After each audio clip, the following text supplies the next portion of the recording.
Mr. Sunil Duggal. He's the CEO of Hindustan Zinc, and as you know, that company posted exemplary results. The expert is Nigel.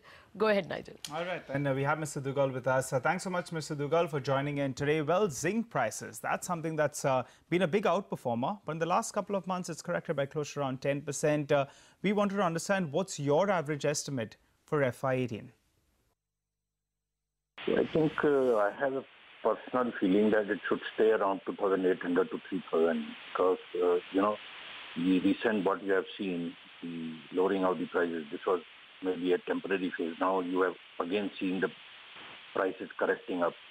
So if you look at, the deficit for the last year, so about 0.7, 0.8 million ton of the concentrate and about 0.6 million ton of the, the finished good deficit, the global deficit which has come. So it is going to continue. Maybe some people are talking and, our own research also shows that some of the mines may be starting up. But even then, even if whatever people are talking, they will talk. And in the current year also, if all that capacity comes up, still there will be a deficit of 0.2, 0.3 million ton, both in concentrate and the finished goods. So the deficit and the vacuum which was there is never going to be filled up this year. So it is like a pie up the bar. So if the overall deficit is going to increase with this, even if some of the mines start off with the higher prices, still the deficit will continue to rise, maybe at a lower pace. But if you actually see the number of days of stock, both for concentrate and the finished good, it is still further going down. So from that perspective, I have a personal feeling that the LME should stay between 2,800 to 3,000.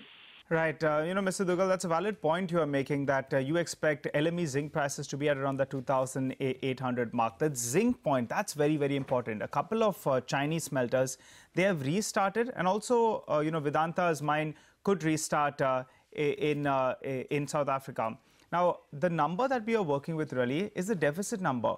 What is your estimate of zinc deficit, and for how long do you expect the zinc market to stay in deficit? Remember, the last couple of years, we have seen a big deficit number, which has given some legs to zinc prices, sir. See, the deficit is already there. The additional deficit, what we are projecting this year in 2017, maybe less than 2016, but the volume, but the vacuum which is created by the deficit last year, it is going to be a pie up over that.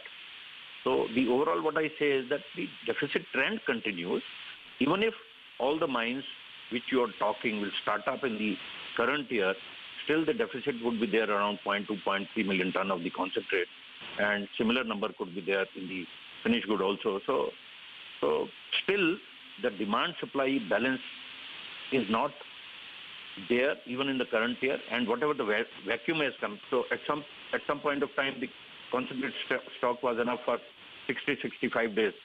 The last year it was around, I guess, 28-29 days. This year it may fall down to 23-24 days. So the deficit, continuation of the deficit will put the pressure on the prices. All right, then. So close to around 500,000 ton approximately is the deficit that you're looking at, Mr. Duggal. But what about your own sales volume guidance, your production number guidance? We already have of around 950,000. If you could help us out with those details, and if you could break it up for us, how much you expect to come in from zinc, lead, silver? The opening inventory of the concentrate was there, which will be able to convert this year into the finished goods. So, and the opening inventory also gives the confidence that the feed to the smelters will be on an even pace. Even otherwise, also our mine plan this year is not famine and feast like in earlier years. So it will be a regular supply of the feed which will come to the concentrate, and the number will be evenly balanced. So we'll be able to supply the market more rationally and on an even pace compared to last year. Okay, Mr. Duggal, stay on. In conversation with Mr. Duggal, the CEO of Hindustan Zinc. Mr. Duggal, thanks so much, sir, for standing by. You know, the last question that I want to put forth to you is that your dividend payout, that's been very, very healthy. In fact, it's been more than your EPS. 1.5 times has been the dividend payout, really. Is there a dividend policy in place? Can you maintain this kind of huge dividend payout that you've been doing for the last couple of fiscals? No, it is a board decision. It's a board decision. And, you know, it is a board matter, and we cannot discuss this matter outside the board. Well, Mr. Duggal, thank you very much. We understand, of